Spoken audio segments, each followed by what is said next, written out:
We're going to kick off episode 395 with the song Return of the Skeleton by the band The Surf Zombies. They're a surf band based out of Iowa with a number of shows coming up. I'll talk about that here in a little bit. They are opening up the podcast this week. And the podcast, well, it's Monster Kid Radio, where we talk about the classic and sometimes not so classic genre cinema of yesteryear. I'm your writer, host, producer, Derek M. Cook, and I want to welcome you to the show this week. I'm actually back home at Monster Kid Radio Central. Here at MKR headquarters, I'm able to bring you the show as, well, kind of sort of normal. Sort of. So this week, what do we got? We've got Christopher Page, the man from Orphaned Entertainment, Time Shifters. He's going to be here to talk about a Bela Lugosi film called Night of Terror. That was a fun conversation. I love talking with him, man. I love having him here on the show, and I'm so glad that he was able to work with my schedule to make that happen, and we'll talk a little bit about that as well. And of course, during that conversation, we go off track because that's what Monster Kids do. We end up talking about copyright and public domain issues, that sort of thing. It's just all over the place, but in a good way. And as always, there are spoilers. You'll get a warning about that. Before that, though, you're going to hear Kenny's Famous Monsters of Filmland segment talking about that magazine, Bela Lugosi, Night of Terror. It's just a lot of fun. Also, heads up, spoilers for the next piece of the show you're going to hear as well. Earlier tonight, I was actually at the Joy Cinema for Weird Wednesday, and they were showing one of my favorite films of all time, so sue me. It's Dracula vs. Frankenstein from 1971, and you know what? It's really late right now. It's like 2 in the morning on Thursday, and I want to get this episode out, so I'm not going to edit that 15-minute chunk of audio that I recorded there with Jeff Polier there in the lobby at the Joy Cinema, as well as a couple of other people that started huddling around while I had the recorder out. And like I said, it's after 2 a.m. I want to get this show going, so let's do this.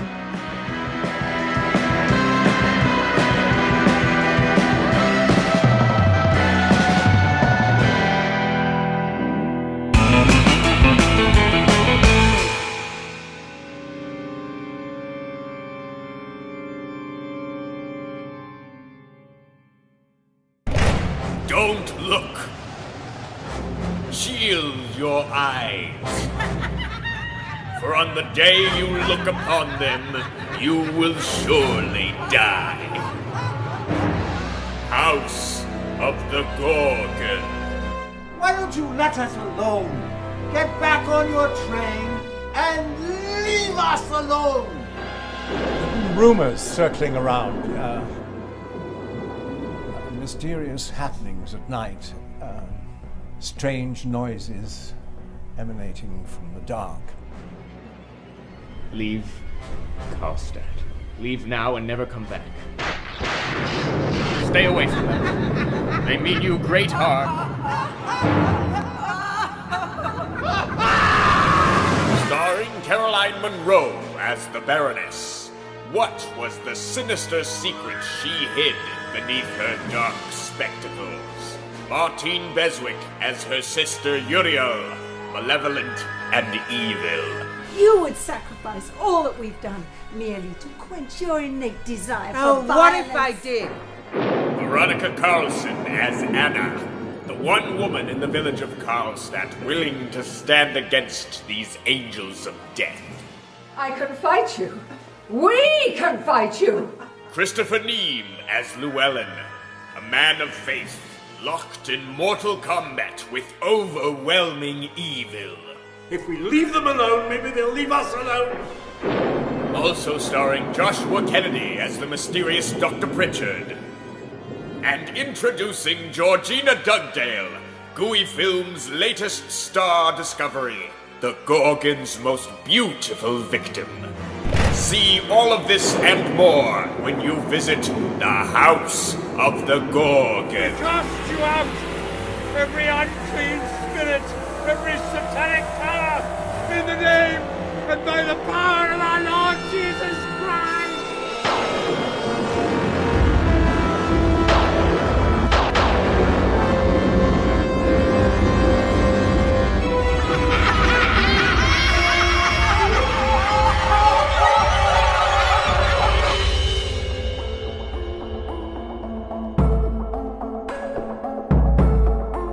We let things pile up in the DVR, we add them to our queues, we wait for the DVDs and Blu-rays. We time shift. The Time Shifters Podcast. Sci-fi, horror, fantasy, superheroes, comedy, action, film, television, maybe some not-so-current events. Find us on iTunes or at timeshifterspodcast.com.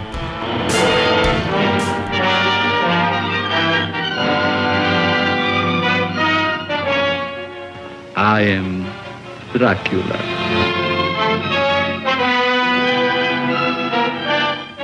A moment ago, I stumbled upon a most amazing phenomenon. Something so incredible, I mistrust my own judgment. Look. Dracula. The very mention of the name brings to mind things so evil, so fantastic, so degrading. You wonder if it isn't all a dream, a nightmare. Rats. Thousands. Millions of them. But no, this is no dream. This is Dracula, the original terrifying story of a maniac and a man who lived after death, lived on human blood, took the form of a vampire bat, and lured innocent girls to a fate truly worse than death. Dracula? Oh, what's he done to you, dearie? Tell me. He came to me. He opened the vein in his arm, and he made me drink.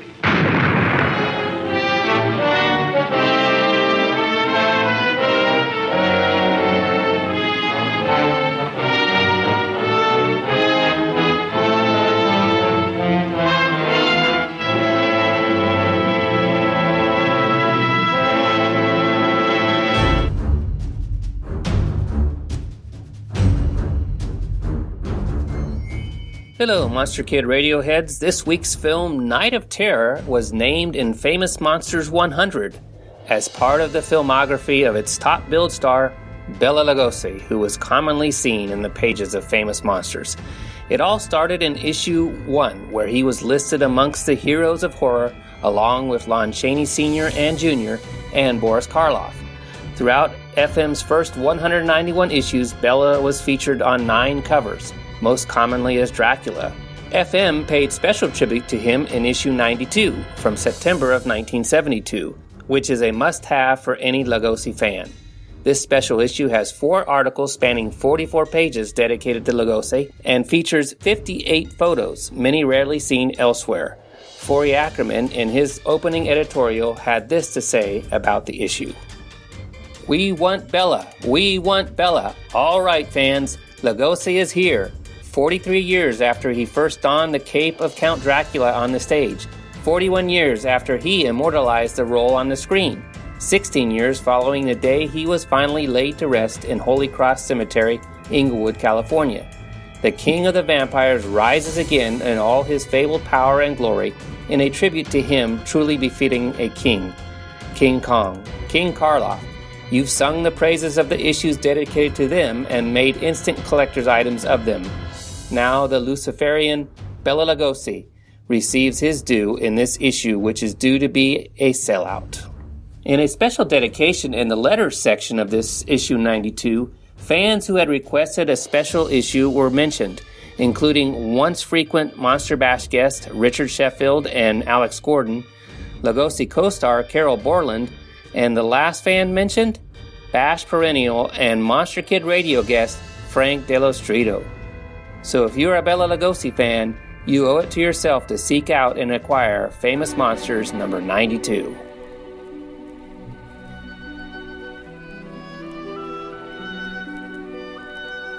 This is Count Vlad, but you may recognize me by my more familiar name, Count Dracula, and I'm here to offer you a friendly warning.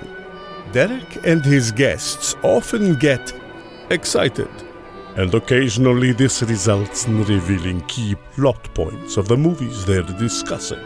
In your parlance, you might call these revelations spoilers. You know how the children of the night, monster kids, can get sometimes. So consider yourself warned And don't come begging to me to kill them for their transgressions afterward. I have more pressing issues to take care of, like that pesky Van Helsing.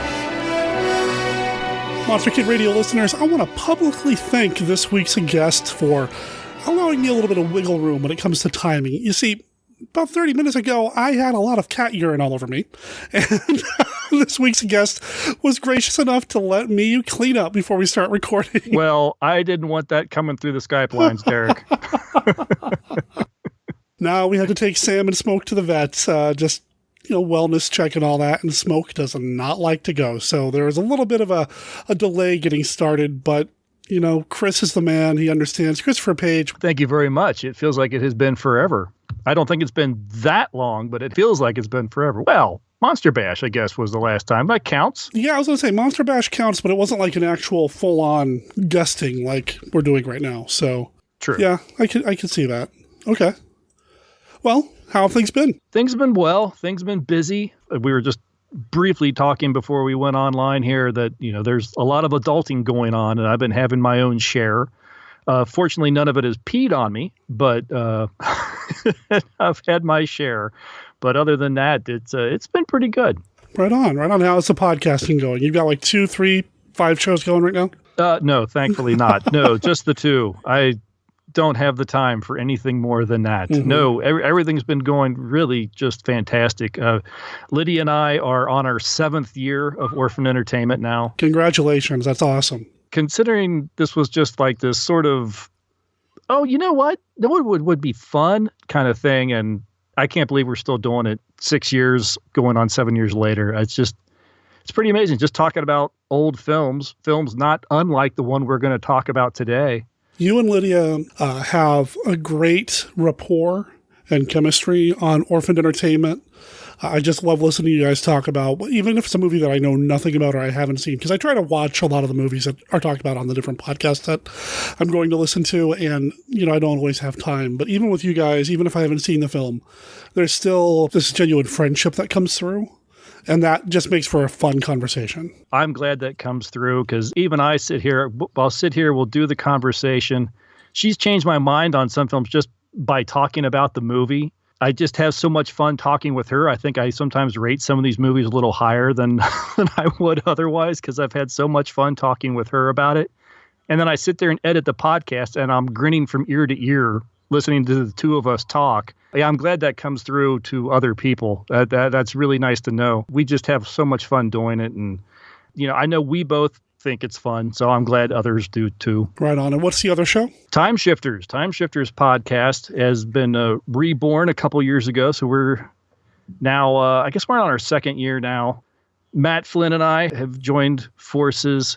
He's a local movie fan, and he's kind of helped take Time Shifters in a fantastic direction. It's not all sci-fi, it's not horror, it's just a lot of just any film that we really want to talk about. A lot of times it's just films with a lot of nostalgia for at least one of us. And it turns out to maybe be a film that the other hasn't seen. So it's often a first time watch, or maybe it's a first time in ages since one of us has seen the film. So it really makes kind of a real fun, walk down memory lane or a learning experience for one of us. And it's been a lot of fun. And we get a chance, since he's local, he and I can actually sit in the same room, which is really nice, to discuss these things. And it's been going really well. I will make sure that the promos for those podcasts are played somewhere in this episode.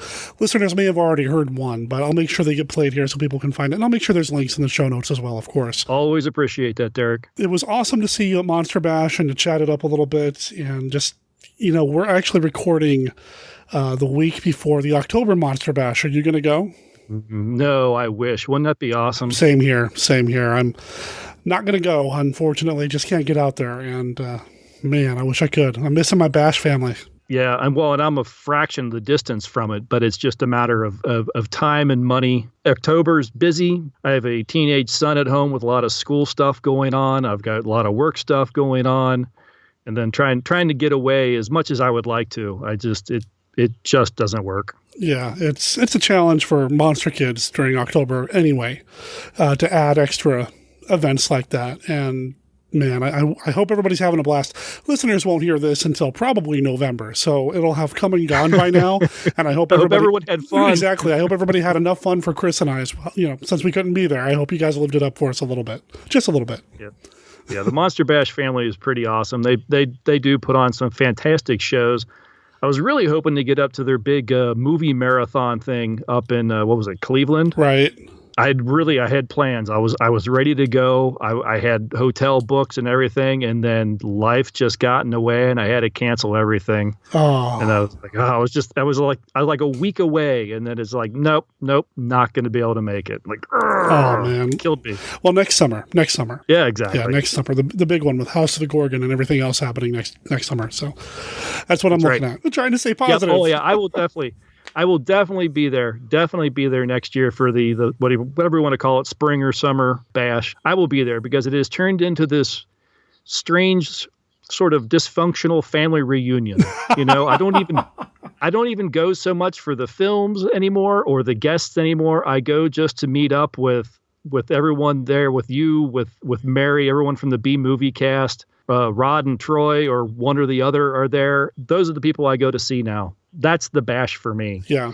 It's the community, we're all part of the same community anyway online, but to actually have us all in one place, that's just extra special.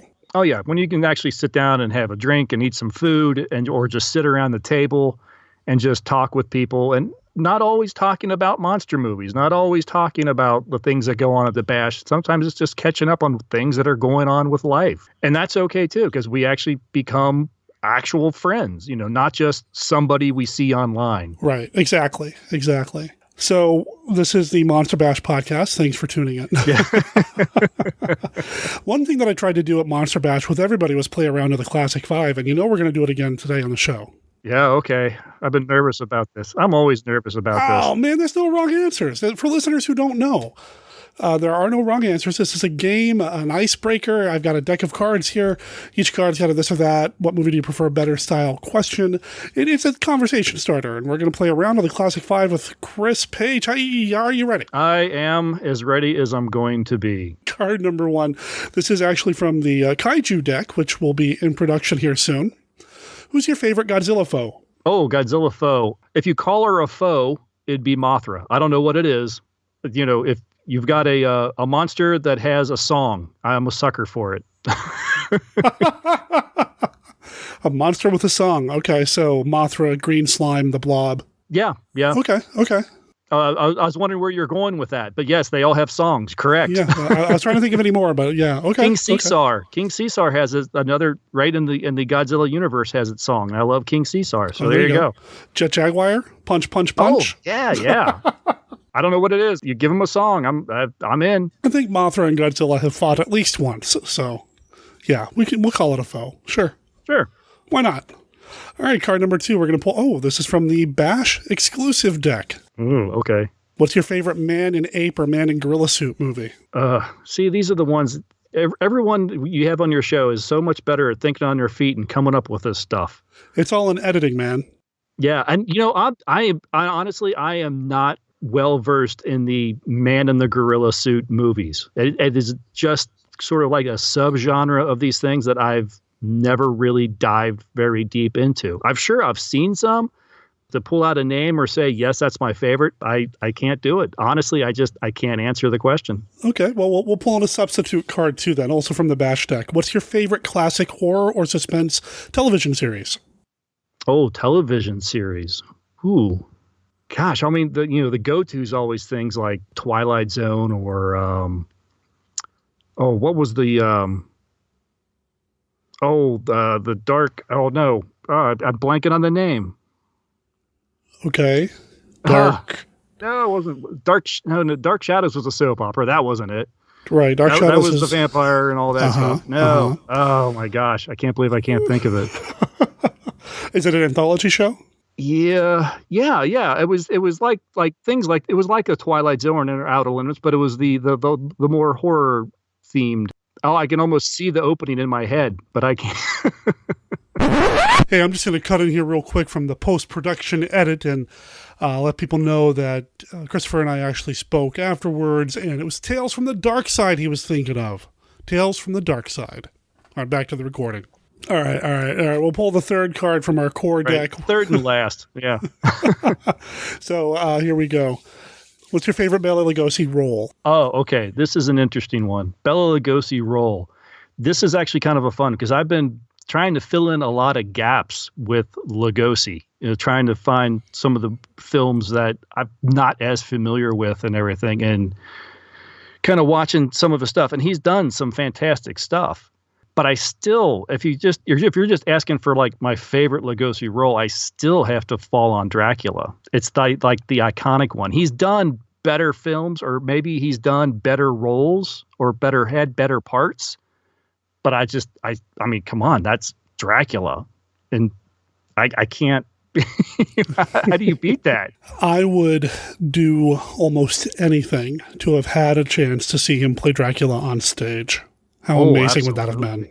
Oh, that would have been fantastic. Because, I mean, that's really where he really had full master of the role. I mean, we see him for, 30, 40 minutes in film? I mean, how cool would it have been to see him do it on stage in a role that he was that comfortable with, that he had done night after night for however long it was that ran? That would have been so nice. Oh, would have been amazing. All right, next question. What's your favorite Mummy movie? Ooh, Mummy movie. It's been a long time since I've seen the original Karloff Mummy movie. I've been thinking about diving back into those. But what was the one I just watched? I just rewatched the Hammer Mummy film, which is a lot of fun. With Christopher Lee? With Christopher Lee, yeah. Which is definitely a lot of fun. So maybe just because you're asking me today and I just watched that, I'll go with the Hammer Mummy. There you go. Egypt, 4,000 years ago. A land of strange rituals and savage cruelty. Many of their secrets are still hidden from the eyes of 20th century man. Secrets that protect their dead. Supernatural powers that once released can live again in our modern world. The Mummy, the living dead, bringing terror and death across 4,000 years. He was a high priest of the great god Karnak, until one night he attempted the ultimate in blasphemy. He was condemned to guard forever the princess he had loved and protect her from intruders.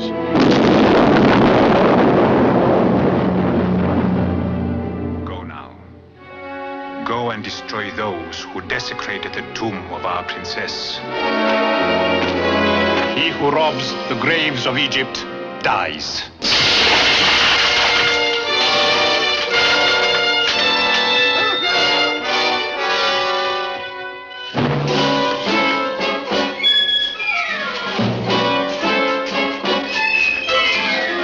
He who robs the graves of Egypt dies.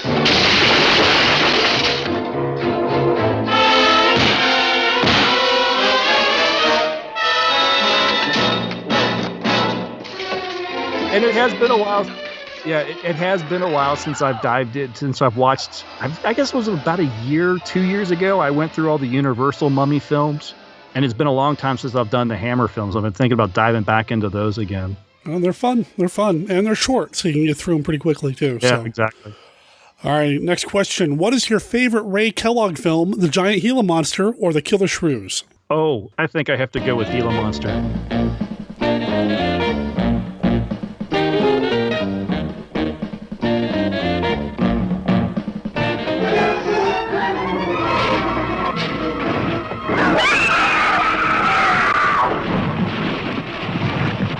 This engine's still warm.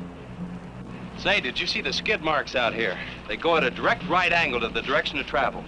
No digs in the macadam either. Somebody was hurt. There's blood all over this thing. What is this black menace that kills everything it sees and hears?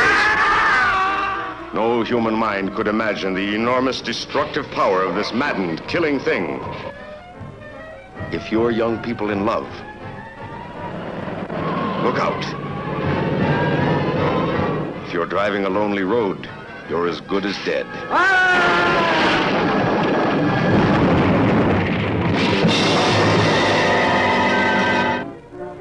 There's been a lot of livestock missing lately. That doesn't make headlines, but now it's people. Never in the history of the United States, a monster of such size and power and horrifying hatred of man. I love the shrews. I do love the shrews, but the Gila monster, just because it's a giant lizard. And oh my gosh, and then you got a song. I was going to say, there's music in that one. I don't know if there's a song about the giant Gila monster, but there's not a song about the Gila monster, but no, I get a big kick out of that movie, and I think it's a lot of fun. You know, I was probably introduced to that film like a lot of people through MST, but I've watched it on its own, and I think that film is it's a great ball of fun. And the remake is actually a lot of fun too. I don't know if you've seen that. Did you ever get around to seeing Gila? We did years ago here on the show. Scott Morris and I talked about the giant Gila monster and briefly touched on the remake. I remember walking away from it feeling a little mixed. Okay. Like there were some things that I liked and some things that I were a little cold on. I did like the lead actor, but more because he'd played Captain Kirk in a Star Trek fan series. Oh, I didn't know that. Interesting. Yeah. And Kelly Maroney's in that too, and she's always fun to see. So, yeah. But no, Giant Gila Monster's got the music. It's got the Laugh Children Laugh song and all that. Yes. So, yeah. Mm-hmm. But no, it's just a fun film. I mean, Shrews has its merits, but I think it's just for sheer fun watchability, I go with Gila Monster. Okay. All right, I've lost track, so I'm just going to do one more here. Okay, we kind of threw everything off with that second question, so. No worries. From the Universal deck, what's your favorite follow-up to The Invisible Man? Oh, honestly, I'm not sure I have one. I've tried watching some of the follow-ups, and they really started leaving me cold quick.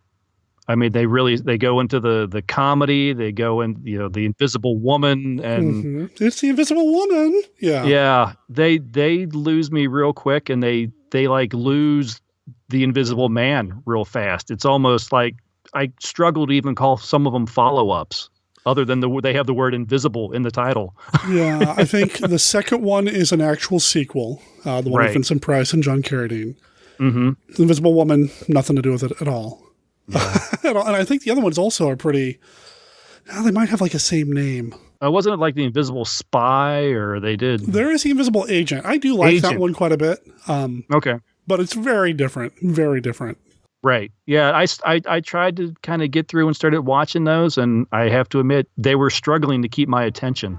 Oh. So if I had to have a favorite, maybe it would be the second one, just because it is a legitimate sequel and it's got Vincent Price. So right.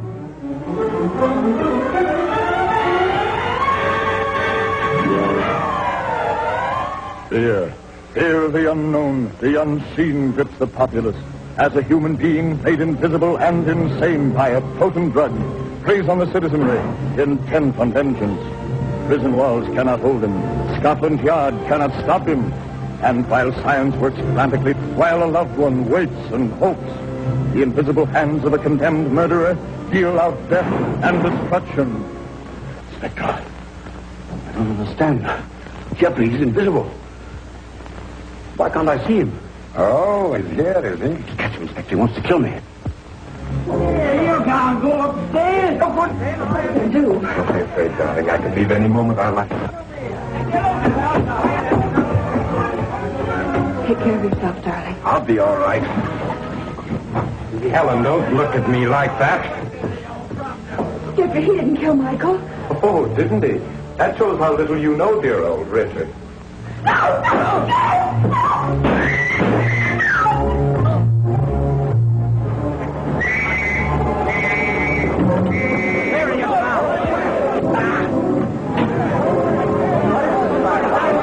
going to force the truth out of you. Choke it out of you. No, don't shoot. No. Got him. You got him?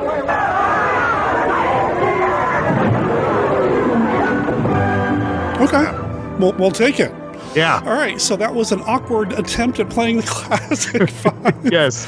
Didn't mean to stump Chris too much, but yeah, we played around.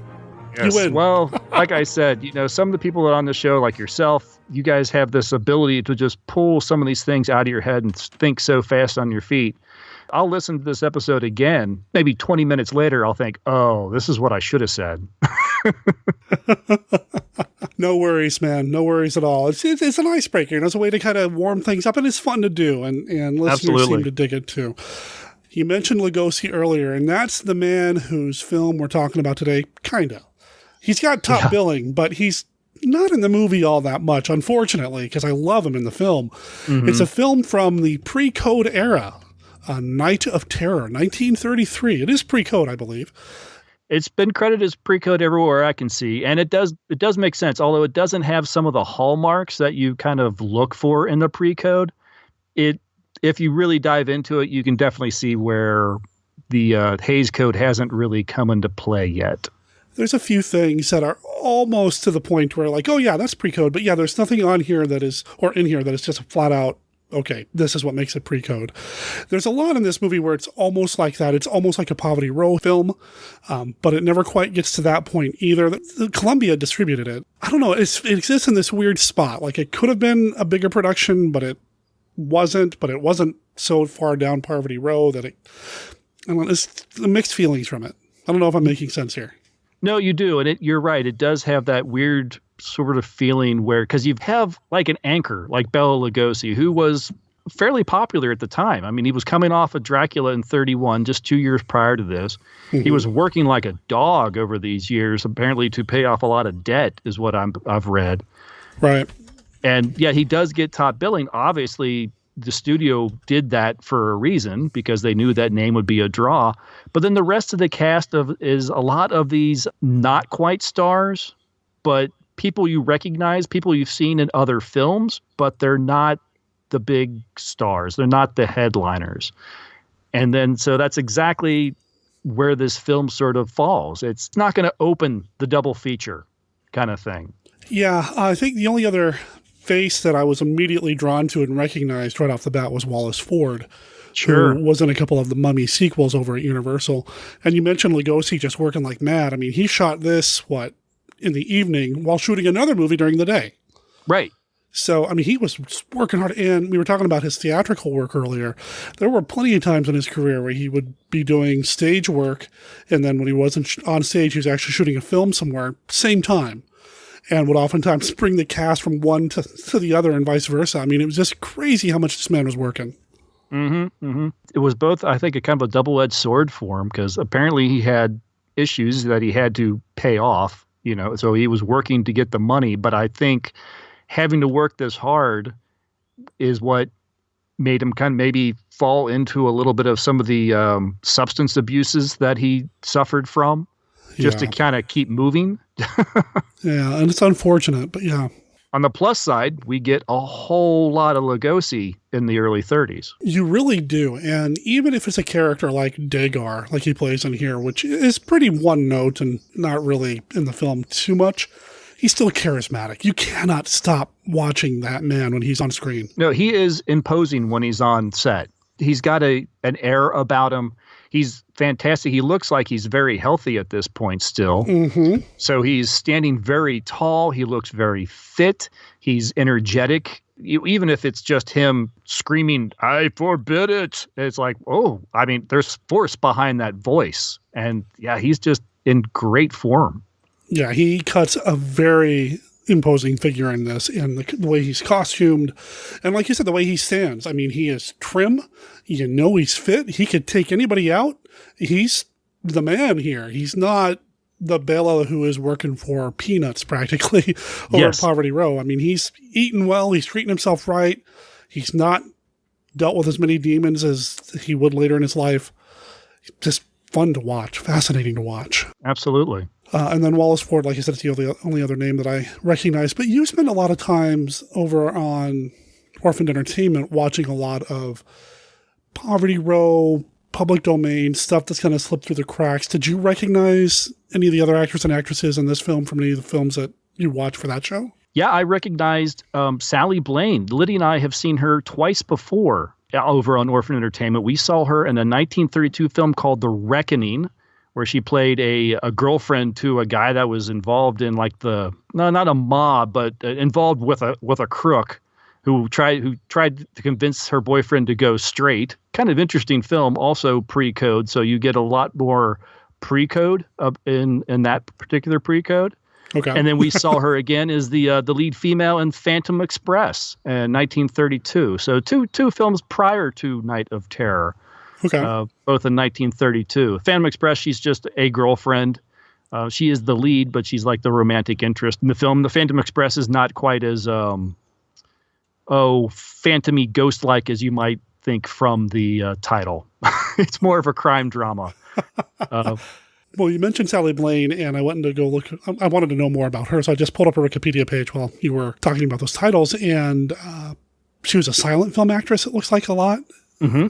And then, okay, so she started early in Hollywood.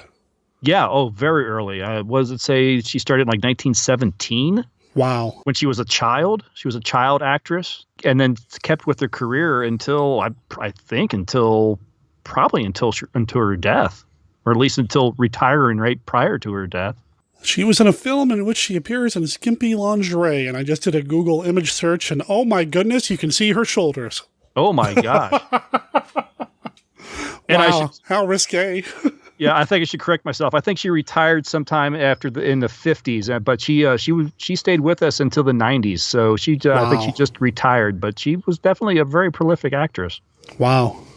Well, it looks like she's done a lot. And that's one of the things that I love about this show is that I keep finding more and more people that I need to investigate, because I thought the cast in Night of Terror was pretty good.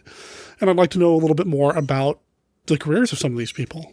Yeah, she's fun. And I would recommend some of the films that I was just talking about. Certainly The Reckoning, I think, is an interesting one. It's got an ending that maybe you'd expect, but you wouldn't necessarily expect it from a film of this time. And because it's pre-code, you get the ending that you get. And I don't want to give things away. And I'm sounding very mysterious and everything here. I apologize.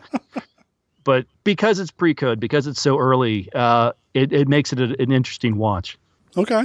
When the movie first starts and it's doing the roll call of people, I am so unfamiliar with some of these actors and actresses that at first I thought it was a cast breakdown, because it's showing you an image of the person from the film and then their name. Right. And after the third Reinhardt, I started thinking, wait a minute. Yeah. They're not all related in real life. Come on. That was interesting. I don't know if I had ever seen that before. Then they actually show, okay, these are the characters you're going to see, not the actors. These are the characters. I'm like, well, that's awfully interesting. I don't think I've ever seen that. It felt like a serial, the way the serials sometimes do it. Yeah, you keep waiting for so-and-so as Commander Cody. Yeah. Right. Or some sort of title card to tell us more about what's going on. And we almost get that with like the location, the Reinhardt estate. It's like, oh, okay. Mm-hmm. Here we are. Thank you. Yeah. This movie feels, like I said, it exists in that weird spot between pre-code, poverty. Could it have been a serial? It probably could have been, the way the story is structured. I could see maybe somebody coming in and chopping it up and making it into like a 10-chapter thing. Yeah, I definitely, because of the main, well, not even the main, there's actually kind of like two main plots that go on in this film. The one being the madman that's going around and stabbing people and leaving like, newspaper clippings of his own crimes, pinned to their backs. And I thought, well, that's a story right there. Yeah. But no, then they also throw in that there's a scientist who says he's developed a serum that would allow him to be buried alive and then be brought back. Like, oh, okay, that's another story. Yeah. And you merge those two together. All right, I'm in. Sure. There's a lot here to really like, though. I mean, I like the mad scientist kind of story. And Lugosi, for once, is not the mad scientist. No, he plays a very interesting role. I mean, they take full advantage of the fact that Lugosi is not your usual Hollywood actor. He's not Wallace Ford, here in this film. No, nobody's quite Wallace Ford, though. Yeah, well, they put him in very particular clothes. They give him a turban. Again, his accent doesn't go with any nationality that would typically wear a turban, I don't think. But what was the typical American audience know? So they definitely play up on it and make him sort of the live-in mystic or the live-in. Well, I think he's supposed to be a butler, but he definitely has a different edge to it. I almost thought he was like the live-in Swami or something like that. Yeah. Pardon the term if that's not appropriate, but that probably fits with the time of this when this film was made. There's a few things in this film that fit with the time in which this film was made, and I'm sure we'll get to the chauffeur here in a little bit, but because I struggled with that. Well, yeah.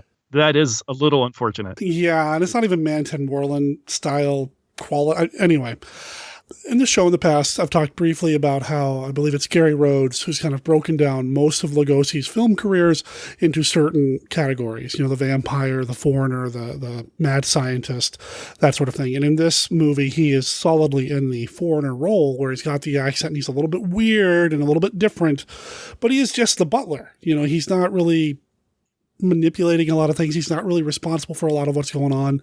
He just has his role that he plays. He does tell Sika what to do, or tries to. But overall, he's just the butler. And like you said, he's wearing a turban. So they made use of his accent. Yeah, and it throws you off. But because he's Bela Lugosi, because he's the guy in the turban, because he's the foreigner, you expect him to have some role in what is going on. Yeah, and he's just there. Well, even the movie posters, how I like to take the movie posters and manipulate them in Photoshop. Even some of the movie posters list him as Bela, Dracula, Lugosi. So they were really taking advantage of Bela as this villainous character, this person that they have in their movie. Look, we've got horror villain Bela Lugosi, So they're really trying to play that up. Right. And at one point, they even kind of throw him under the bus. Maybe he's responsible. Now, before we even accidentally slip, Chris, I don't think either one of us really need to explain the ending of the movie. I mean, we were warned by the maniac himself that if we reveal the ending of this film, we're in trouble. So, listeners, don't get your hopes up. Yeah, no. But on that subject, though, what did you think of the maniac breaking the fourth wall to the audience? It took me, I don't know. One of my favorite Lugosi films is The Return of the Vampire. And at the end of that movie, there is a break of the fourth wall where the police inspector officer, I don't believe in vampires. Do you? And he points at the audience. Okay. All right. I'm cool with that. And I know Lugosi himself in some stage productions of Dracula would actually get up on stage at the end of the film and tell people that, this isn't just a play because there are such things as us, and, really kind of break that fourth wall there too. In this, though, it felt really kind of oddly placed. It took me a second to realize what was happening. What about you? I agree. And it almost felt like, oh, okay, we need like 2 more minutes to make this feature length. What do we do? The movie is super short, and I had that thought too, because the movie runs like an hour 5 tops. So let's throw in one little tiny bit at the end to warrant it being a feature length for whatever reason. It just didn't seem to work as well as some of these other examples have. Well, I guess I can't really give away the real problem with the maniac coming on and telling us not to tell the ending, because I'd have to tell the ending. Yeah, that's the best spoiler warning ever. If you ruin this movie, I'm going to come to your house and get you. All right. Yeah. Okay. Yeah. It's a far cry from Ferris Bueller telling us to go home from the movie theater. I mean, a very different fourth wall break. Yes. Yeah, absolutely. No, I didn't care for it at all. I really, really did not like it. It was weird. It was weirdly and oddly placed. Bizarre. I mentioned the chauffeur. He's played by Oscar Smith, who was an actor, had a lot of had a long career, but like I said, he's no Manton Moreland. And I'm going to assume the stuttering speech patterns were worked into the script, that wasn't his own natural speech, considering that he had a career outside of this film. But I really did not like him at all. I thought he had one of the best lines, one of the best lines, just the way it was delivered was a little off, where he talks about being the first man in history who's going to fly without wings if he runs into the maniac. And I thought that was great. Oh, yeah, that was really good. But he is definitely, they play him up as, quote unquote, the black chauffeur. It feels awkward watching it now, and you kind of cringe knowing that was once normal. I mean, you can watch some of these movies. Like I said, Manton Moreland did a lot of this, but his characters always still had a little bit of dignity to them, I feel like, a lot of the times, whereas and maybe that's a stretch too, maybe that's not quite the word, but I don't cringe as badly thinking about Moreland's role. In the movies that I've seen him in, I don't cringe as badly as I did with this guy, with Oscar Smith and the chauffeur. And of course, later in the movie, the white woman steals the joke about being the first person to fly without wings. So, yeah, well, she's at least quoting the chauffeur. That's true. Give some credit. Give some credit. Yep. Exactly. Yeah, no, there's other films I've seen that have had, the same role and the same, they've had a black actor playing the same role. He played the scaredy cat chauffeur, but he's played more as, although still working for someone else, he still kind of has more of a equal footing with the other stars of the film. Yeah. With Oscar here, with this role, did not. And he is just played for the laughs and kind of to be sort of made fun of and to be the comic relief, I suppose. Yeah. You sit here and watch The Body. Well, I don't need to watch The Body. Yeah, Yeah, it's over the top. A little bit too much, yeah. Yeah. But I suppose you run into that with some of these films sometimes. And it just, like I said in the past on various topics here on the show, I don't want to gloss over it because I don't want to be disrespectful to the history of it, but it is something that did happen. And if you go into this movie cold, not knowing it's there, well, consider yourself warned. You're going to run into it. I don't feel like it was enough to ruin the movie for me. I found the movie very enjoyable. Yeah. No, absolutely. No, it's not like it's in the bulk of the film or it doesn't drag everything down, but it is there. And so if you're particularly sensitive to that sort of thing, yeah, fair warning. But yeah, I think you can get through it. Another character I wanted to mention in the film, you talked about there being a resident mystic at the home. What was Sika's role here in the house? I know she wasn't just there to go into trances. Well, I assumed that she was the wife of Lugosi's character, of Degar. Right. And she just happened to live there too, or did she have a function in the household? I was just trying to figure that part out. I didn't quite catch that. Well, maybe they were a husband and wife, maid and butler team. That's all I could guess. That's what I got from it. I mean, obviously, Degar looks like he actually lives in the residence. So if he was married, then so would his wife. But I have a feeling that maybe she served as a maid as well. Yeah, maybe. Yeah. It's not overly clear to me, but she does go into trances a few times in the film, even though Degar forbids it. It wasn't unheard of, I don't think, in the 20s and 30s that everyone had this sort of predilection to the mysticism and the idea of having sort of the live-in mystic. Or at least the regular mystic that you would rely on, I don't think is too far-fetched. Now, they obviously don't say that in this film, or they don't necessarily even give you an impression that that's what's happening, but that was, I mean, if you want to read into it, that's kind of what I would read into it. Now that you've said that, yeah, it occurs to me that you do see that in a lot of these movies, and I suppose that does make sense. Culturally, that is something that you saw a little bit more of, so-called mystics and mediums and seances being held and all of that being a thing. Yeah, that makes sense to have that in there. Yeah, maybe that's why they don't really point it out, because it's like, well, yeah, every rich family has this.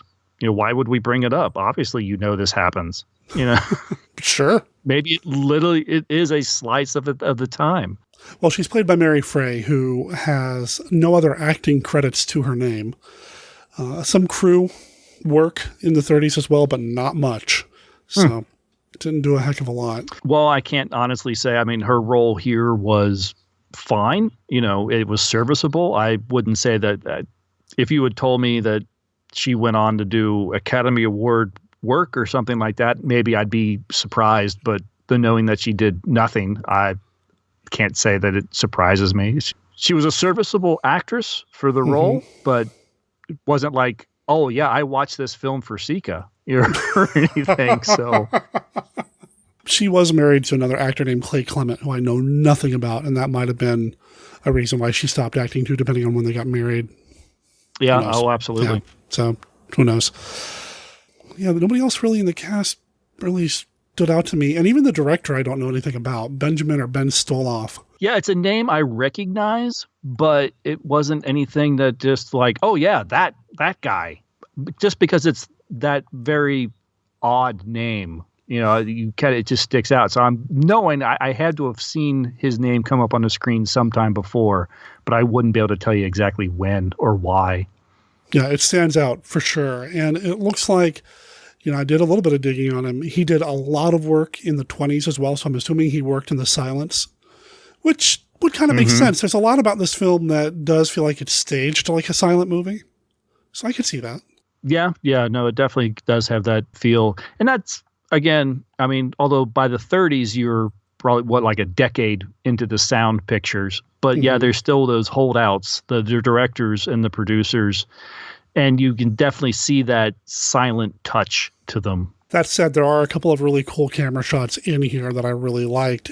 There's one in particular where you've got two characters, and I believe it's towards the beginning of the movie where they're sitting and the camera's kind of coming down towards them.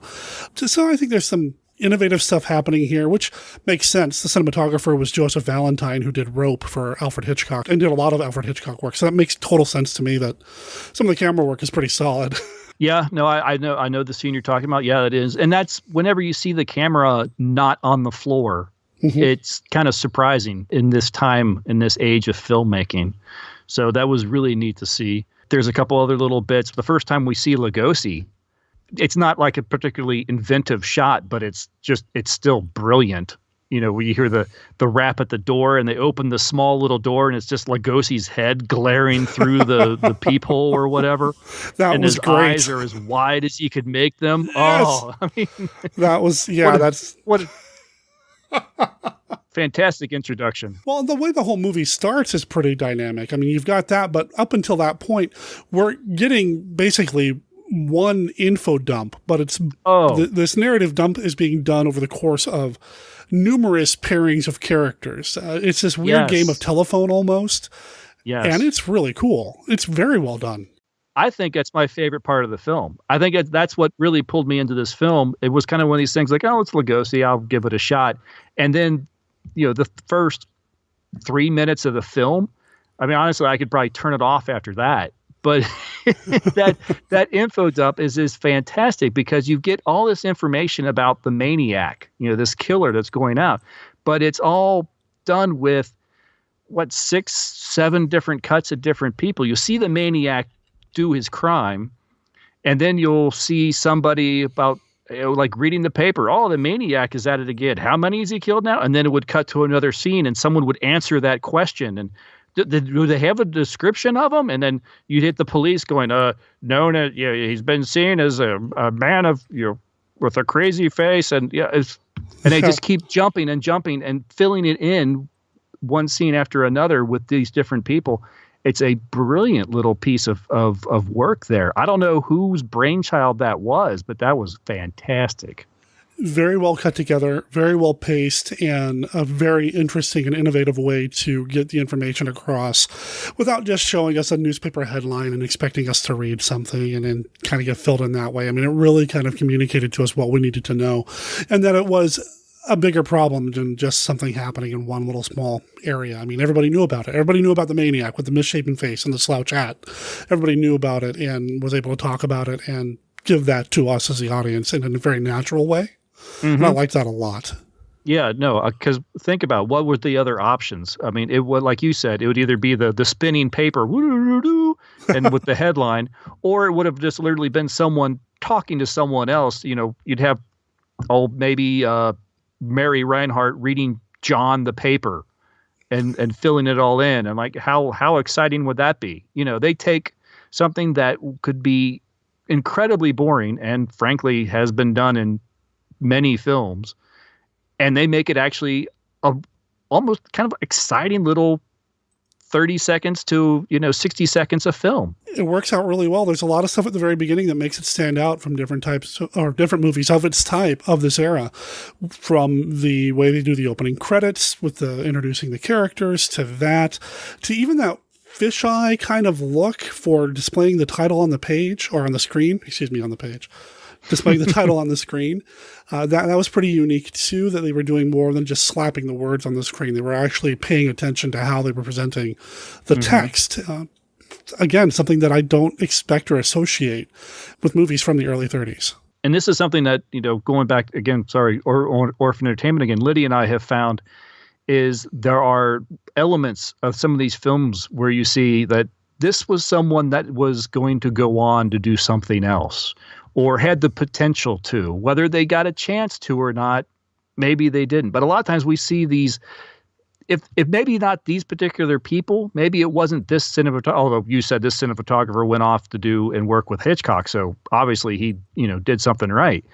But it's not always that case. But I think it's other people see things and went, ooh, I'm going to try that. And then that person is the one that goes on and works with Hitchcock, or that person goes on to be the famous director or the famous cinematographer. And that makes it really interesting. That's one of the things that I love going back to the 20s and 30s films, because you see the foundations, I guess, and you can see where people are experimenting. And I think that's probably the best word, is these are filmmakers experimenting with this new medium, relatively new medium.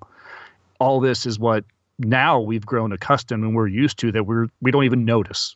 That's a really good point. And it's something that I love about these older films too, is because the medium is so young. You're still learning what you can do. There's no quote unquote rules in place and how you have to do opening credits and how you have to cut something together and how you have to end a movie.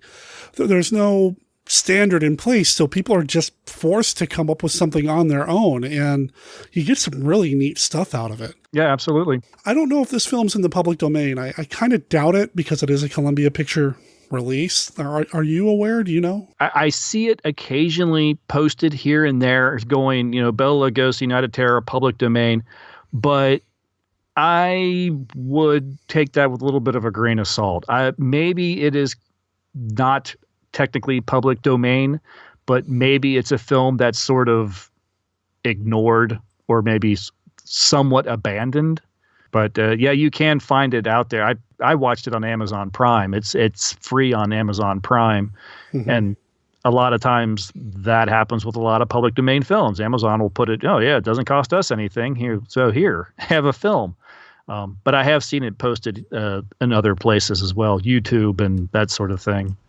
Yeah, I saw it on YouTube as well. I went on YouTube hoping to maybe find some other reviews or commentaries on the film itself to try to learn a little bit more about it, because the Wikipedia page doesn't really offer a lot, and as well as the IMDb page. It doesn't even have a complete crew list. So I was hoping to maybe find more information, and I just did not. Yeah, I mean, if you want to just say, oh, well, it's on this website and this website and this website that says it's public domain, then sure, it's public domain, but that doesn't mean it's necessarily public domain. As someone who tries to dive into the public domain, that's not always a good marker. So no, just because everybody else does it doesn't mean that it's in the public domain. And this was part of the original Shock Theater package. Mm-hmm. So somebody had the rights at that point and licensed it out to be put out as part of Shock Theater. Right. I mean, technically speaking, as I'm learning more and more, nothing but prior to I forget what year it is, 20 something is public domain by definition. The cutoff is 1923. 23. I thought that's what it was, because that's the big deal. January 1st this year, we're finally getting, for the first time in ages, we're officially getting a lot of work falling into the public domain here in the United States. Mm-hmm. But there is sort of this gray area of films of this era in the 1930s through some of the 1940s that technically by the law might not be considered public domain unless there was an actual error in the copyright and it wasn't corrected or wasn't renewed at some point. But I consider those a lot of these films abandoned, because it seems like no one really lays claim to them, if that makes sense. It makes a lot of sense. It's something that I've looked into quite a bit, and copyright law just I nerd out over it, but yeah, it boggles my mind. If you believe me, I'd love to hear what you've learned. I've learned that it's a big swampy mess. Yeah, that exactly. A lot of the movies that we talk about here on the show, just a lot of the movies that we love, you start digging and you find out that they belong to a film package that was sold to some bank somewhere. And then that package was then incorporated into a library that was sold to some investment company. And you eventually find that, say, like, and I don't know if Night of Terror is part of this, but you may find Night of Terror being part of a collection of 1,000 plus titles that's owned by two people in Germany. Right. And how that happened, I don't know. Just the way it kind of transfers. For a while, the rights to films were being used as collateral for loans. Mm-hmm. And because of that, a lot of banks ended up with a lot of film rights, and they didn't know what to do with them because they were banks, not film distributors. And they would end up going to different companies and different firms from there. And it's a big mess when you start getting into some of these films. Pre-1923, you're fine. Right. Right. As well as some of the others that are famously, like Night of the Living Dead, didn't have the copyright thing on it. And, I'd say Manos, but that's come up a couple of times over the years now, who really does own that. So, yeah, it gets really messy. It gets messy and it gets muddy. And there is the argument that, like, well, okay, you put it on your DVD set, but does that mean that you own it? Or are you just distributing it? Does that really make you the owner? There's a lot of arguments that people have tried to put out on some of this stuff, and to try to pull the stuff back into no, you don't. Just because you put it out on your set doesn't mean you own it. Where did you get it from? What paper did you sign that said that you could put it on your DVD set?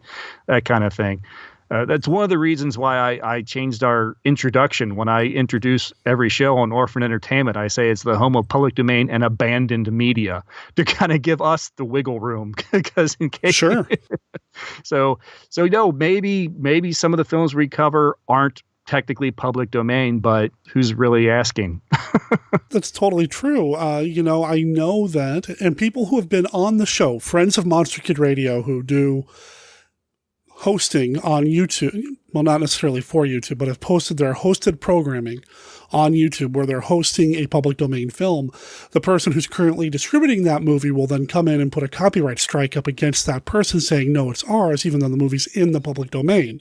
Right. And that's happened a few times. And I'm not going to mention any names, Shout Factory, but there are some people out there that occasionally say they own movies like To Bring the Wouldn't Die, but they don't.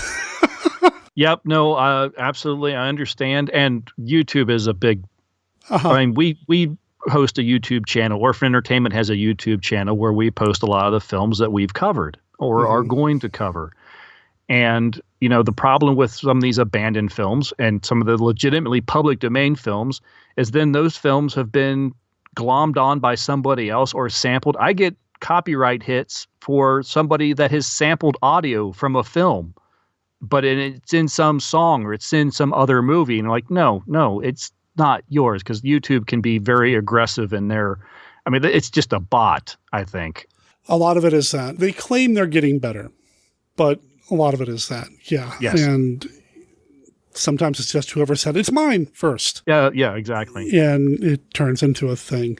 I've actually had people, and I've considered it over the years, suggest that maybe I should do some hosting. It would be a lot of fun to do some horror host type stuff on YouTube.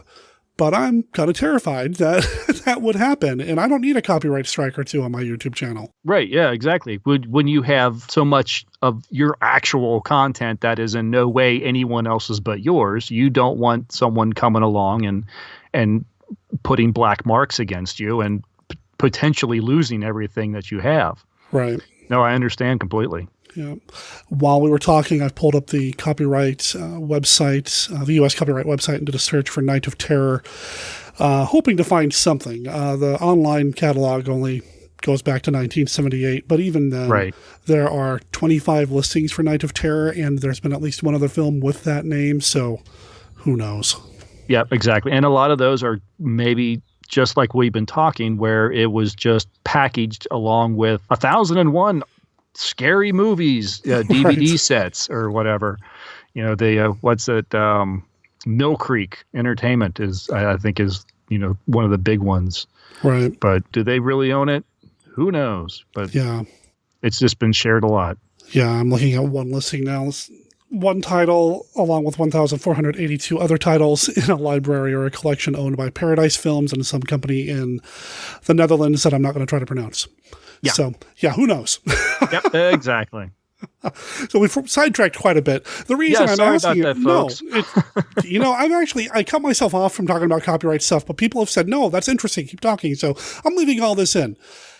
I'm fascinated by the public domain thing because I keep thinking about the story in Night of Terror and how you could really kind of turn it into something really big and neat.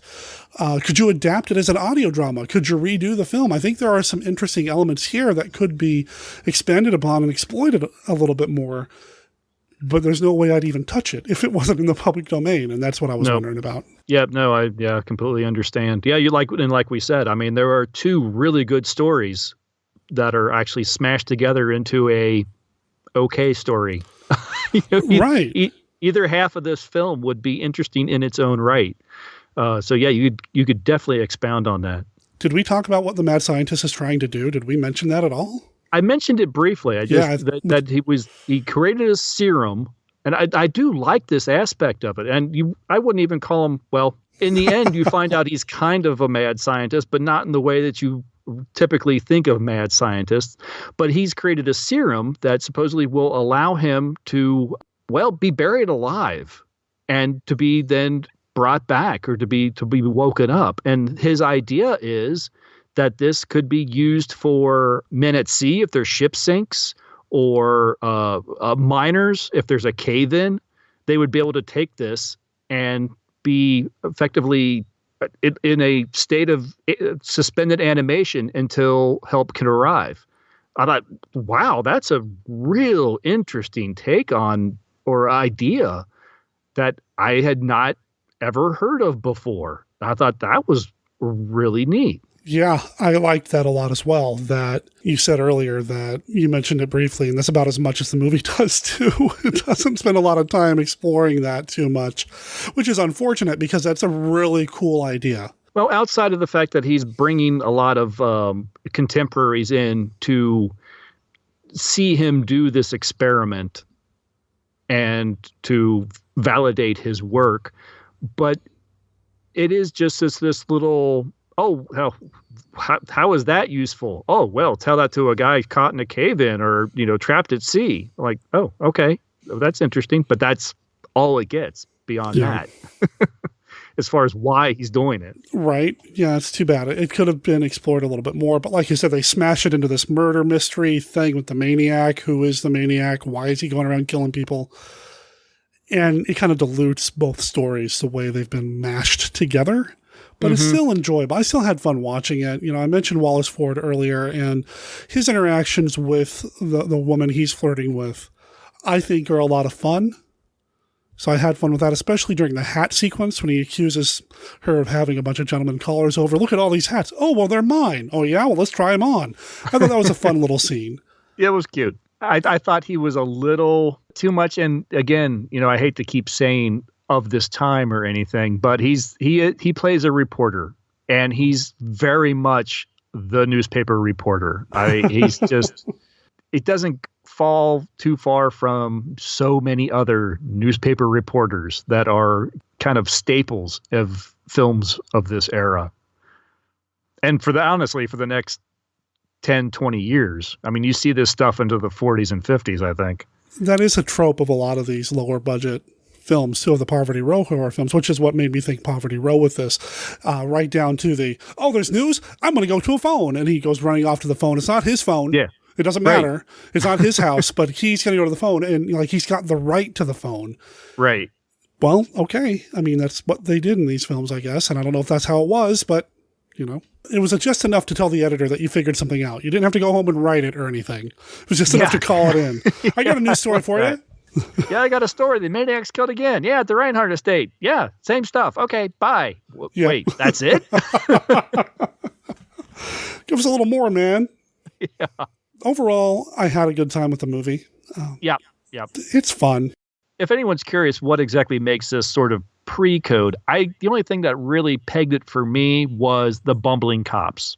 After the Hays Code is enforced, the police officers are no longer shown as being the inept force that they are here. Yeah. There may be one as like comic relief, but sure. But the police, the authority figures, ultimately is always shown to be in control. And in this, it's the reporter that kind of fixes everything, and then the cop kind of repeats them. Well, that's what I was going to say, Yeah. So you do have that element here. But again, I kind of like that. I like Wallace Ford in the Mummy movies I've seen him in, so I was okay with that. But I see what you're saying, too, that he kind of plays the stock newspaper reporter. Right. Yep. Yeah. But I just wanted to point that out as far as, because we were saying that this is pre-code and, there's nothing salacious. The Sally Blaine is not in her, negligee or anything like that. There's no graphic murders, although the maniac is effectively kind of maniacal. But if you know anything about pre-code and post-code, that is the only thing that really stands out is the inept police force. Pretty much. Or like Chris said, you can find it on Amazon Prime. Right or wrong, it's on YouTube. I have it on DVD. I picked it up somewhere at some point along the way. It's easy to see, and it's just barely over an hour long. And I'd love to be able to discuss the ending with you, so make sure you see the movie first, and then I can, because otherwise the maniac will come and get me. Yeah, exactly. But yeah, feel free to maybe message us, over at the Monster Kid Radio Facebook group or something like that. There you go. OrphanedEntertainment.com and TimeshiftersPodcast.com. That's where you're going to find Mr. Christopher Page on his own shows when he's not crashing Monster Kid Radio. Dude, we got to get you back on the show again sooner rather than later. Thank you for doing this. Thanks for being part of the show, my friend.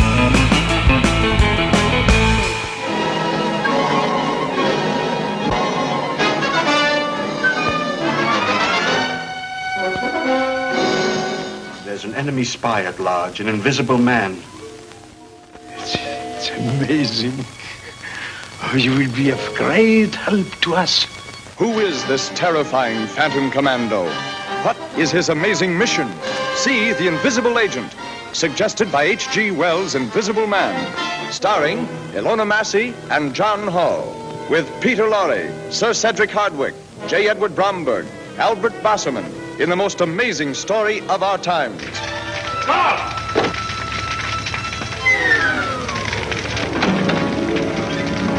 Steady now. Don't let him get away.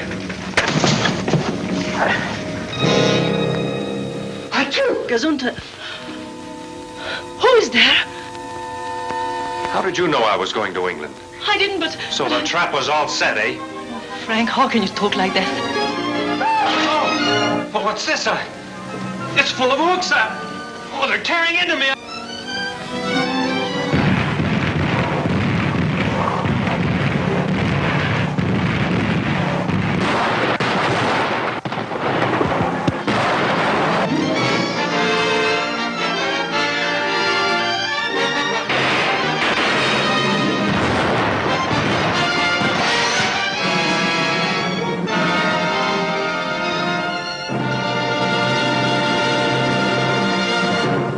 In January of 1974, the American Broadcasting Company brought forth on this continent a new sitcom, conceived by Gary Marshall and dedicated to the proposition that the 1950s were awesome. That sitcom was, of course, Happy Days. It ran for 10 years and 255 episodes, casting a long shadow across American popular culture. Week after week, millions thrilled to the adventures of Richie, Fonzie, Joni, Potsy, Ralph Mouth, and the whole gang from Milwaukee. Hello, friends. I'm Joe, and I'm half of the broadcasting team behind These Days Are Ours, a podcast dedicated to all things Happy Days. Together with my co-host Emily, we'll be exploring the series episode by episode, breaking down the themes and telling you what it all means.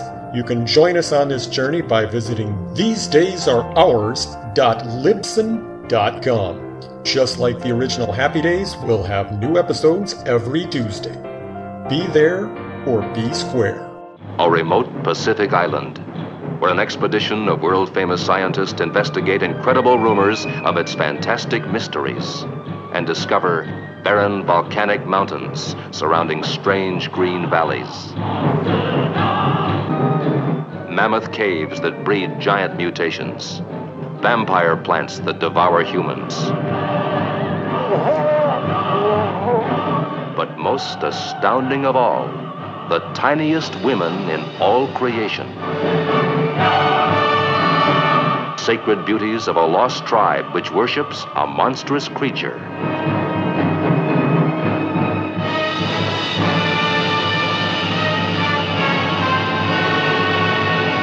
What is the secret of Mothra? What is the bizarre spell that awakens Mothra? As these doll-sized girls call to the super god from captivity.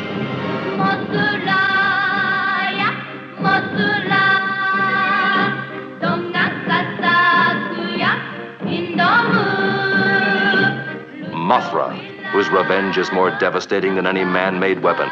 Mothra, who defies warplanes.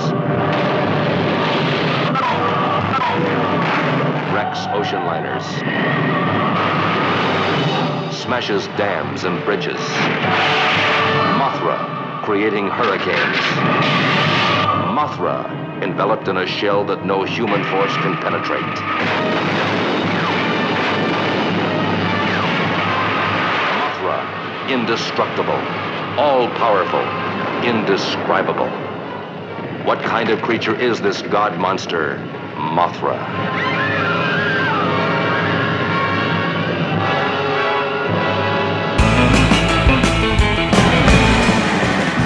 As I said at the beginning of the show, the band, the Surf Zombies, have a number of shows coming up. I learned about these by going to their Bandcamp page, surfzombies.bandcamp.com, and I'm just going to tell you right now, if you're in the Iowa area, you can find them playing at a number of different venues. Hook's Pub in Clinton, Iowa on Sunday, November 18th.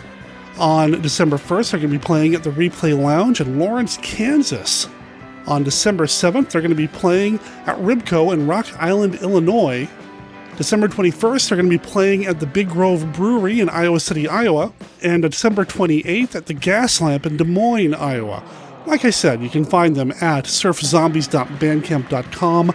The new album is called Return of the Skeleton. I love it. And even the album art is cool.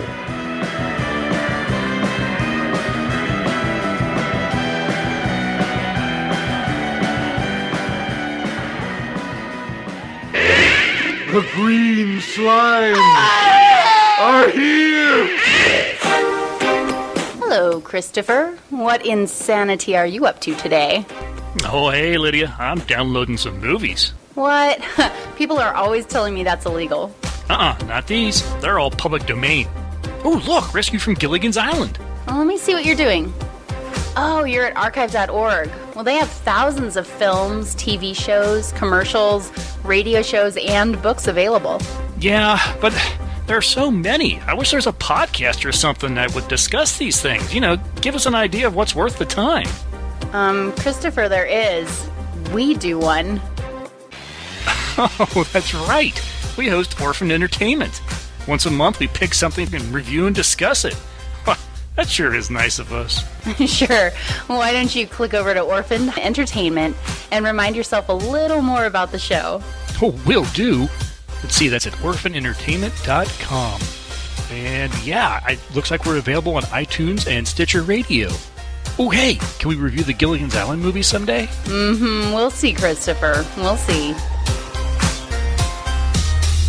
Buried within the uncharted depths of waters surrounding a group of islands off the 50th parallel lies man's most formidable challenge. The awesome awakening of prehistoric monsters long thought extinct. Science was baffled and powerless.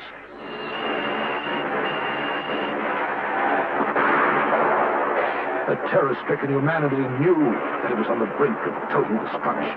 For once proud civilization now had to place its trust and hope in Godzilla and his powerful ally, Robot Man.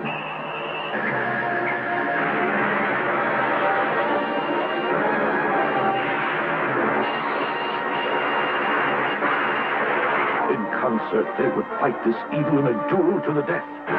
Battling by day, battling by night, it was more than a race against time. This war was an all-out effort whose ultimate purpose was to save our planet from total destruction. Now came the moment of truth. The ultimate battle.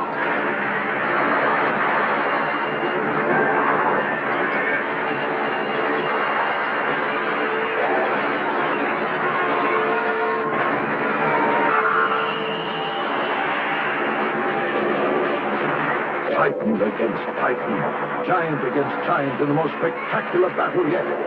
To see it all in Godzilla versus Megalon.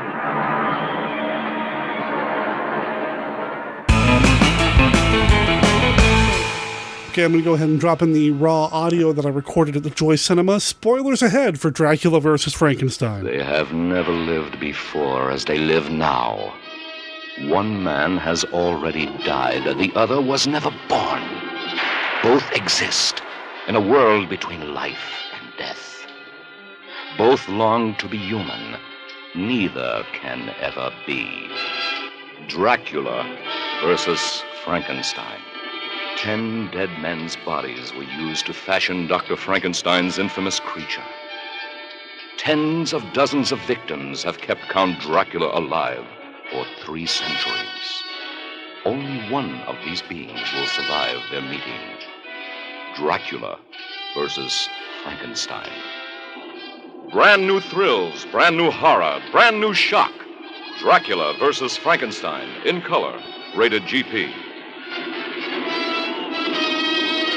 I think I might go home and rush this into this week's episode of the podcast just because I can, which means this may not be edited. This may be something that listeners just get kind of raw. So, I'm at the Joy Cinema. We just got done watching this week's Weird Wednesday offering. It was a movie that I talk about all the time, a movie that I love so much, Dracula versus Frankenstein, an Al Adamson film, 1971. I didn't see it alone. This was probably one of the biggest nights for Weird Wednesday in a long time. It was a big crowd. Big crowd, and of course, Jeff's here. Jeff, what's up, man? That was an interesting movie. Interesting. Yeah. Is that code for anything? Interesting rhythmic devices that seem to underpoint the surrealism of the underlying metaphor. Okay, no, it wasn't as bad as Vogon Poetry. I quite liked it, actually. That movie is just, it's something else. So I introduced the movie, and if the video turned out okay, it's going to end up on the YouTube channel within a week or so. So listeners can look forward to that, or not, I suppose, depending on how you feel about the film. When I introduced the movie, I talked about Lon Chaney Jr., I talked about J. Carroll Naish, and a few other people, but there's some things that I didn't mention about this film I wanted to run by you, Jeff, since this is the first time viewing for you. So, the electric equipment, that is the original Frankenstein equipment. 1931. That's right. Ken Strickfaden did that, or provided a lot of that equipment. However, it didn't always work. So what happened was they needed Ken Strickfaden himself to make it work, right? But he didn't want to come to set. I don't know what his deal was. So they ended up taking some of the equipment to Ken Strickfaden's house, because that's, he owns it, set up in his garage, got Ken to turn everything on, and they shot a bunch of close-ups. So every time you see a close-up of an electric device sparking in the scenes with the Frankenstein's monster being brought to life or whatever, those are all insert shots that were shot in Ken's garage. Whatever is necessary. Do what you got to do. And of course, we have Forrest J Ackerman in the film. Forrest J Ackerman, legendary man. Dr. Beaumont, I think. Yes, as Dr. Beaumont. I don't know if that's a play on Charles Beaumont, who wrote a lot of Twilight Zone and was, I believe, friends with Ackerman, or at least friends with that circle of people. It'd be a nice homage if it was. I would think so, too. Of course, he's in the movie. He did not have a stunt double, so when he's getting crushed by the Frankenstein monster, that's really him. He did have an injured arm at the time, so it was a little iffy, but whatever. So this movie got the cover of a Famous Monsters of Filmland. Famous Monsters of Filmland talked this movie up like it was something special. Because Forrest Ackerman's in the movie, I can see why. What you think of his role in the film? Really short. Not a lot of all the development for the Beaumont character is what you hear about from Dr. Frankenstein and Dracula talking about him. we don't excuse me, we don't actually encounter him berating Frankenstein. We're told that he's done these things to Frankenstein. We don't actually see it. So really, he just ends up being this guy that gets waylaid by Dracula, taken to the creature, and then killed. I suspect there was, or at least I would hope, there was more stuff with that character before they decided, well, no, that doesn't make sense either, because Frankenstein's monster is integral to that pit. I don't know. I have no idea. I have no answers to this. Unfortunately, Al Adamson isn't around to ask. Do you know what happened to him? I do not. He was murdered. He disappeared for a while, and it turned out his live-in contractor was found guilty of killing him and putting him underneath, I believe, the hot tub, and then built the hot tub on top of him. I could be a little off on the details there, but it's unfortunate because, I mean, Al Adamson deserves an Oscar or something, right? A Lifetime Achievement Award. Maybe a Razzie. The female lead is his girlfriend at the time. She would go on to become his wife. So what did you think of her? She was okay. I actually really enjoyed her musical number at the beginning. Her Vegas number. That was real.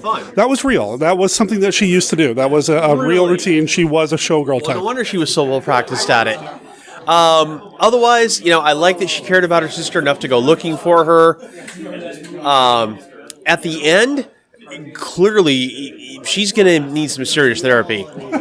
I mean, what she went through at the end there, the abduction, seeing her boyfriend murdered by a bolt of lightning.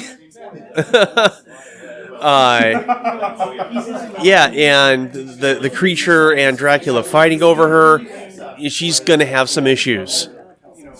So you mentioned the boyfriend getting murdered, Anthony Isley playing Mike. The fact that he gets killed... That surprised me. I didn't see that coming. Yeah.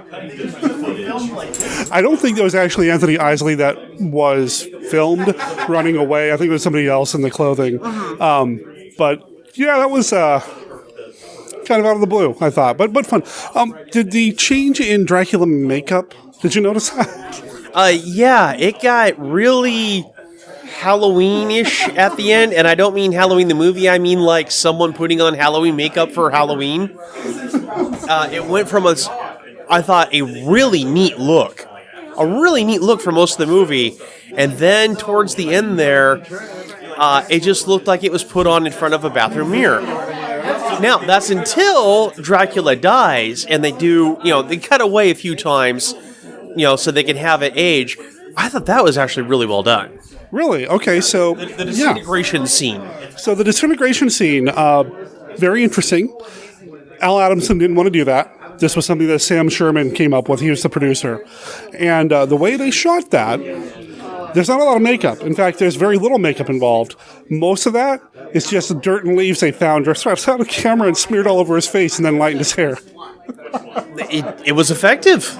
Well, except for that really bad white skull thing, but whatever. And then, instead of turning to dust like so many vampires do, we see that he did turn into dirt and leaves, which was, that's different. I didn't object to it. I'm not sure how much sense it makes, but it worked for the story. I own this movie on Blu-ray. Did I make a bad investment when I bought it on Blu? Did you already have it on another method?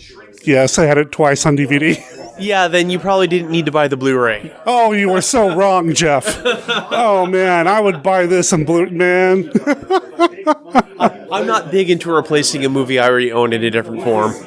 But it's in high def. And it's in high def. I don't know if that would improve this movie. You get to see those really cheap vampire things really, really well at the end. Yeah, okay, that was terrible. Those things were not good.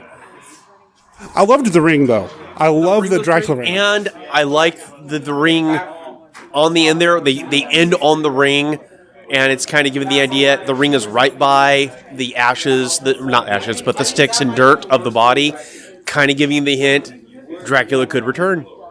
And at one point they were planning a sequel. in I believe the 90s. They were talking about doing a sequel to this. It was going to be called, ready for this? Dracula versus Frankenstein 2000. It never materialized.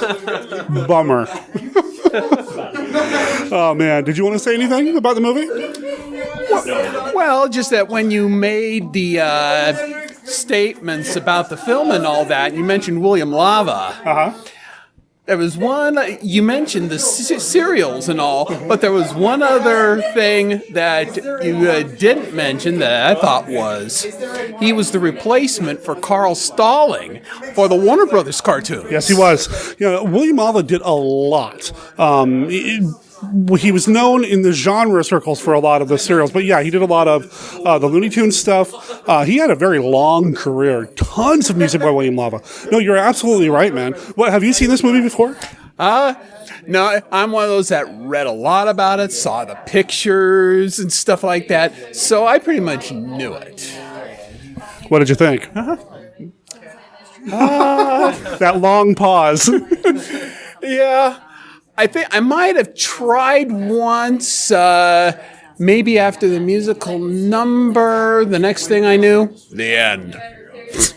In other words, I was out. Wow. Okay, then. All right. Well, this movie keeps me going, man. This is actually the second time I've watched it today, because I watched it this afternoon when I should have been editing this episode of Monster Kid Radio to prepare for introducing the movie. I watched it with the commentary track because the Blu-ray has a commentary track. I think the DVD does too, actually. I don't think there's any new special features on the Blu, but I did watch it earlier today. So, yeah, and I could watch this again tomorrow, the next day. In fact, Monster Kid Radio has done that Frankenstein poll that just recently closed. This made my list of favorite Frankenstein movies. Can we talk about the creature? Again, an interesting look, very different than anything I've ever seen before. You're talking kind of rotten marshmallowy. Oh, that's a good way to put it. I've heard rotten or moldy potato. Like I said when I introduced the movie, like lumpy paper mache, just kind of dribbled on somebody's face. But yeah, interesting look. Yeah. It looks like someone who had been decomposing before the doctor brought it back to life. I can see it being kind of like bloaty, kind of. Yeah, exactly. I can see that. It's unique. It's different. I mean, the Dracula is different. The Frankenstein is different. So yeah. I mean, it wasn't awful. I think Dracula was much cooler. Yeah, well, he should be cooler. He should be the epitome of cool. The voice effect he did with Dracula's voice was really odd. But it was neat. It was odd, but it was neat. The blue light when he's using his mental powers was a nice visual touch, a clue to the audience that something extra was going on. I do like him as a Dracula. I think he's underrated. No, he's not Lugosi. No, he's not Christopher Lee. But I'd take him over Leslie Nielsen. Now, I happen to love Dracula Dead and loving it, so... Yeah, you can say something? Well, just that I figure he's more like Carradine. See, and they wanted Carradine at one point, but yeah, it's too expensive. From Bela the Kid versus Dracula. Carradine played Dracula for Universal twice. For the people who did Billy the Kid versus Dracula once. He played him in a Mexican kind of sort of wrestler movie once. And I think he played him one other time, but I'm kind of drawing a blank on it right now. But yeah, having him in this would have changed the feel of the film. I'm so glad they had Xander Vorkov. I'm going to start the Xander Vorkov fan club. I think that's what I'm going to do. I like that guy. It's good. Any other thoughts about the film, Jeff? Yes, you mentioned in the intro, and it's on the IMDb trivia, that at one point they had the idea that Dracula would make the Frankenstein's monster into a vampire. And I'm not sure they could have handled it well, but I think that would make a terrific movie. That's an interesting jumping on point, to have a creature that's already superhumanly strong and then become a vampire. It might be overkill, but... I know there's a story that dealt with Frankenstein who did experiments. They dug up bodies from a graveyard and transformed. Only it turned out that they were vampires. Yeah, it was written by Don Bluth. Oh, okay. Was that that was a film, right? Right. It was also a film and a story. Very, very cool. Yeah, I've seen films in which like a vampire bites a wolfman kind of character. No, maybe not. It's one of those Howling movies. There's a vampire and a werewolf and Alligator Boy or something. Anyway, Frankenstein's monster with vampire teeth. I don't. Why not? Let's throw it at the wall and see if it sticks. Get these people involved and I'm on board. Play a little bit of Creature from the Black Lagoon music. Why not? Dun, dun, dun. Dun, dun, dun.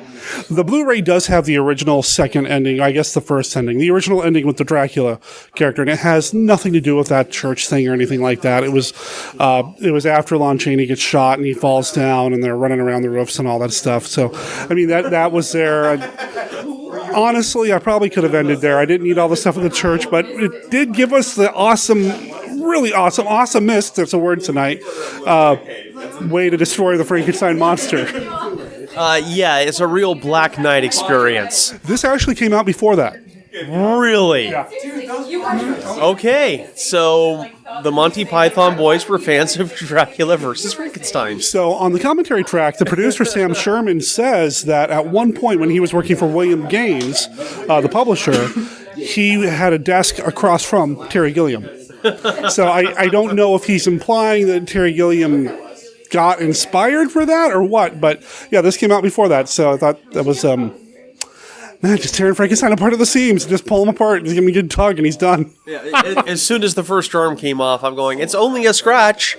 I heard that. Flesh wound. We're not supposed to do commentary like that at Weird Wednesday. I couldn't help myself. It didn't bother me one bit, man. This movie, I mean, come on, the Weird Wednesday movies, you know, it's the crowd that has fun at the films, and there's no wrong way to have fun with a movie, and, you know, I laughed and giggled this whole time through, so I'm surprised I didn't upset people, so, yeah, this was just fun, man. I highly recommend it. I think everybody should have it in their collection on Blu-ray. Multiple copies, just in case one wears out. There are far worse ways to spend an hour and a half. There you go. I like that. We should write that down for Jeff to use when he's promoting Weird Wednesday. There are far worse ways to spend an hour and a half. All right, man. Any other thoughts on the film? Well, okay.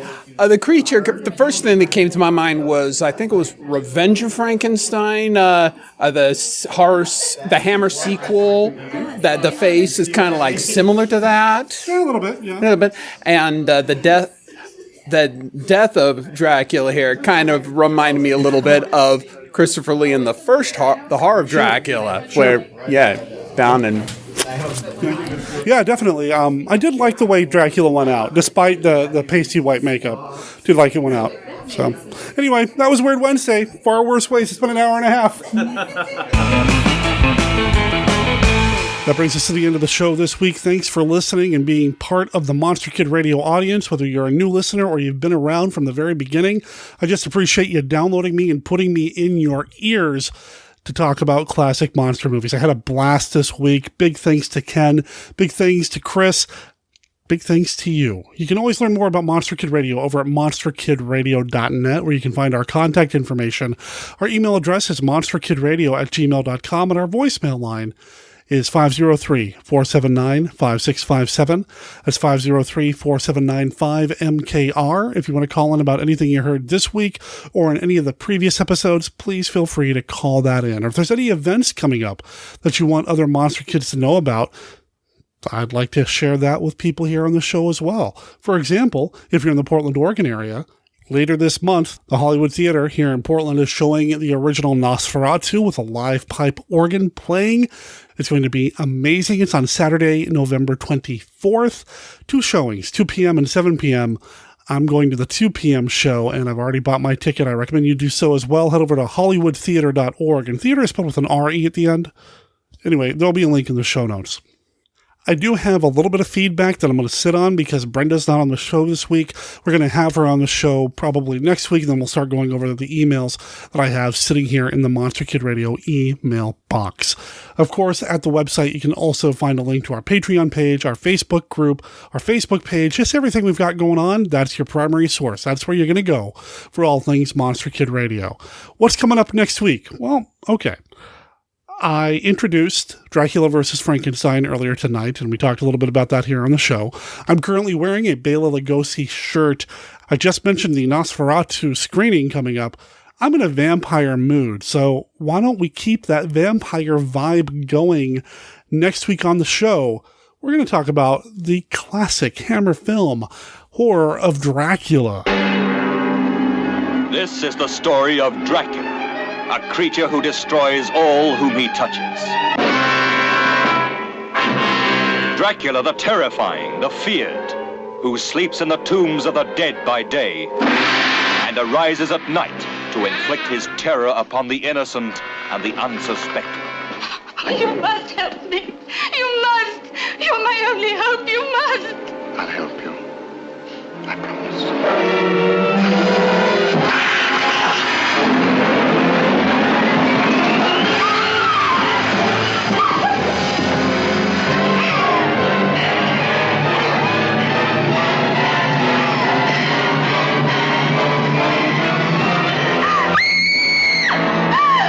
Please try and understand.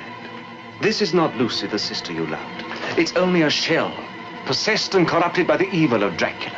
How do you destroy a fiend who has so far proven himself indestructible? Those who come to end his reign of terror stay to become his victims. Castle Dracula is somewhere here in Klausenberg. Will you tell me how I get there? You ordered a meal, sir. As an innkeeper, it's my duty to serve you. When you've eaten, I ask you to go and leave us in peace. This is the doctor who dares to challenge the vampire Dracula. This is the anguished man who fears for the lives of his beloved, the girl who is his sister, and the one that is his wife.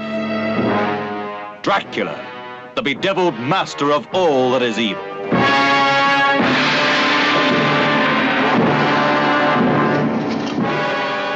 Listener of the show, Stephen Lee, will be joining me next week to talk about Horror of Dracula, and it's going to be a lot of fun. So come back for that. Stay tuned. Keep your podcast locked in, and you're going to hear that in 7 days. Between now and then, remember that Monster Kid Radio is a registered service mark of Monster Kid Radio, LLC. All original content of Monster Kid Radio by Monster Kid Radio, LLC is licensed under a Creative Commons Attribution, Non-Commercial, No Derivatives 3.0 unported license. Of course, that doesn't apply to the song Return of the Skeleton. That belongs to the Surf Zombies. It's from their album Return of the Skeleton, which just came out last month. You can pick it up on Bandcamp at surfzombies.bandcamp.com. $10 for the digital album, 15 songs. Check it out, or any of their other albums. And again, make sure you let them know that you heard them here on Monster Kid Radio. My name is Derek M. Cook. Talk to everybody next week. Ciao.